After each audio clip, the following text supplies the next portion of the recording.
Woo!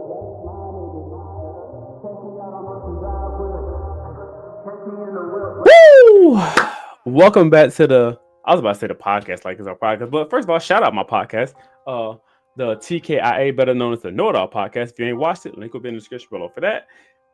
This is oh my gosh, I'm so hyped for this video. I forgot the name of it. First of all, my shirt looked raggedy. It's an old Clemson shirt. We won a national title in 2016. Got it as a gift that year. It's an old shirt. This is about Battleground, man. NXT Battleground, probably the best pay-per-view. I want to say best, but I think it's still going to be second pay-per-view this year because Standard Delivery is still the best so far. But this was an excellent pay-per-view, man. And we got 6 matches. Every match was good. Like, there was no bad matches. I'm going to be rating them from like A, B, C, D, F, whatever. So if you've been watching my videos, this is my first time I ever did a rated system like this. More so, I normally just review it, how I feel about it. Kind of the same thing here. I'm just kind of adding in the great lettering. So, first match was Kalani versus Soruka for the Women's NXT North American Championship. First of all, banger. Absolute banger. These two women can go blow for blow with anybody in the ring. They're two of the young bright stars in NXT Women Division. I mean, it's not really much else to say, man. Kalani killed it. I thought she was really going to win the match, not going to lie. I thought Zari was going to turn on her on Solo Night, but she didn't. I said tonight. This is the morning. I watched pay-per-view this morning, Monday morning on Memorial Day. But I thought Soruka was going to lose. Kalani, like, she was really going to pull it out. I swear I thought we was going to get an interference from, I just said her name that fast. I'm so bad with names, but you know where I'm going with this. I thought we was going to get interference, but we never got one. So retains. Oh, first of all, she did technically get ejected. So they both look crazy. Lazaria got ejected. So and her looking like, oh, what's going on, blah, blah. Kalani took full advantage of it. But So still won with a fantastic Soul Snatcher, my man. It's like she did a front flip, but still flew backwards. It's insane how good she is in the ring. That's not to take anything away from Kalani. This girl's phenomenal. Kalani's phenomenal as well. They're both gymnastics, I believe. Excellent match, man. A+. This match is an A+. What a way to start off a great pay-per-view. A+. Like, this set the tone for the entire pay-per-view. Then obviously we get to the next match, the tag team match, the Colin versus Hank and Tank and Bridges. Slower pace match. Obviously not as high octane as the first match. Still pretty good speed for the match, what it was. Good spots here and there. Hank and Tank are really good tag team champions, or just tag team in general. I think those guys are phenomenal. Bridges did his thing. The Colin, obviously, they're good. I think Sean Spears is actually really talented.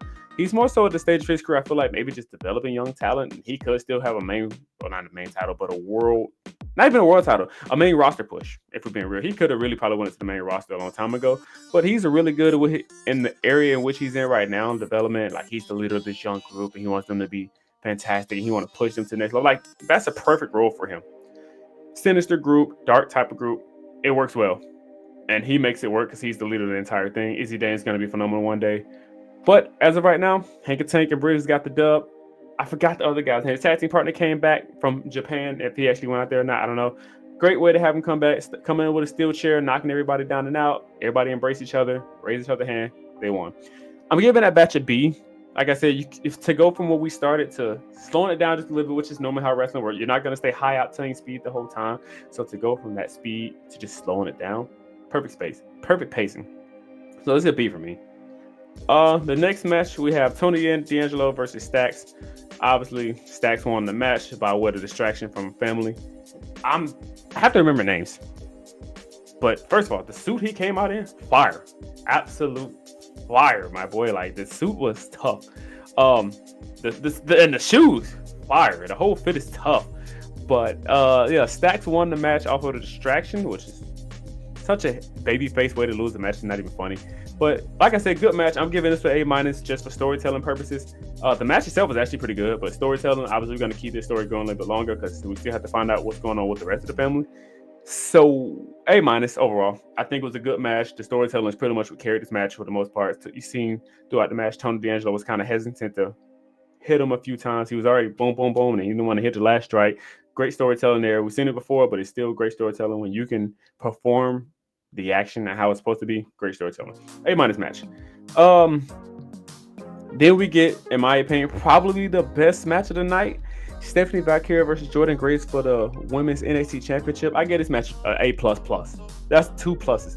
Jordynne Grace and Stephanie Valkyrie tore the house down. Excellent match. Like, absolutely excellent match. And I said, that's what I'm saying. There were no shortage of good matches this entire pay-per-view. But this match tore the house down. I said it once and I said it again. Outside of Io Sky, Stephanie Valkyrie is the best women's wrestler on the planet.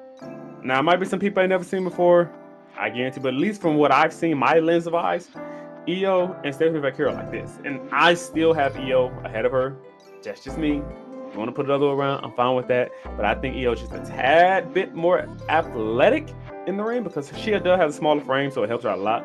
But this match between Jordynne Grace, who can actually also put on a banger, what she did, her and Stephanie, it wasn't no carry job. They both went out there and did their part. They both carried this match together.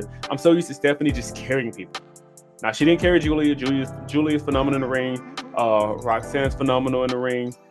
But a couple people she did carry. But this match, they both carried. They both put on the show. Excellent match. Booker T, once again, does his thing with commentary throughout the whole show. Actually, he was actually pretty good throughout the whole show. But, him and Stephanie, when she comes out, she does her move. And it's funny. But Stephanie wins the match as she should have. I don't think she should lose anytime soon. She's the best champion on NXT right now. Obviously, Oba has something to say about that. But I love Stephanie Valkyrie. I think she's phenomenal. This match gets A++. Excellent all-around work by both women. Fantastic job. Like I said, A++. The next match is Miles Bourne versus Oba Femi. Obviously, Oba Femi won. I knew this is probably the most predictable match on the card. I'm giving this one an A- just because of the predictability. Overall, the match was great. He actually, I wasn't expecting Miles to come in and actually be this good. He really was. This is my first time actually ever seeing him in the ring. Besides that little Battle Royale. Battle Royales don't really get to showcase how good you are in the ring. So for him to come out and actually go toe-to-toe, back and forth, and actually be able to keep up Oba Femi, that shows a lot. He's really good. I think he can use a little bit more on the mic, no disrespect. Obviously, that's what NXT is for. In ring, he's actually pretty solid. So like I said, I give this match an A- just because of the predictability, and you knew it was coming. So, A-. Oba's a great champion. I don't see him losing anytime soon. The same as Stephanie. Those two are going to hold those titles for at least a year at minimum. At least a year at minimum. Stephanie can probably get caught up whenever she wants to. I think they'll hold Oba just to keep him down there for a little bit longer. Why? After a year, he can probably relinquish. Let's be real. The shirt's killing me. And then our final match. When I was Trick Williams versus Joe Hendry for the TNA Championship, I was literally just talking about predictability for the last match of Oba. This one, I thought for sure Joe Hendry was going to win because you just don't see other companies coming in with their titles and actually losing to a WWE superstar. It's crazy. I never thought I would see it today, but hey, we're in a new era of wrestling. NXT is better than the main roster. I said it once, I'll say it again. Not TNA, NXT. Might as well say TNA too, but NXT is better than the main roster. How was your third brand show better than your first big two shows, SmackDown and Raw? Make it make sense. This show is phenomenal. I watch every Tuesday. I can't sit here and say, as a true wrestling fan, I can't sit here and tell you that I watch every Raw and every SmackDown. Now, I watch Raw. I go to my mom's house and I watch Raw with her all the time, just because that's how me and my mom bond over watching this Raw. We do it all the time.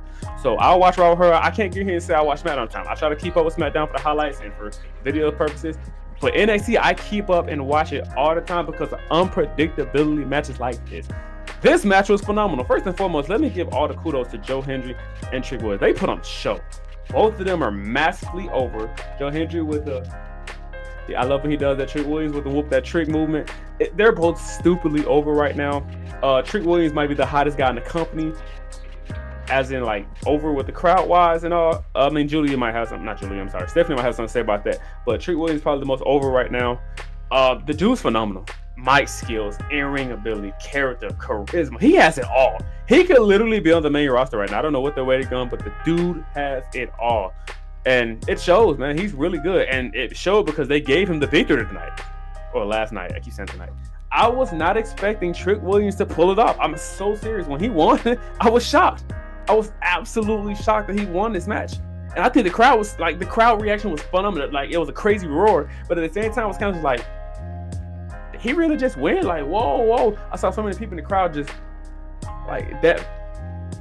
That could be a thumbnail, literally.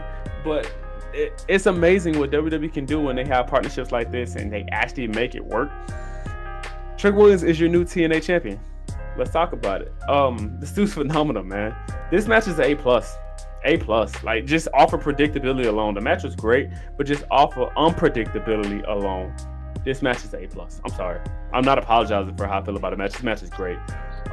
This pay-per-view is A+. It gets A+, because the only match that wasn't an A was literally the tag team match, and that was still a good match.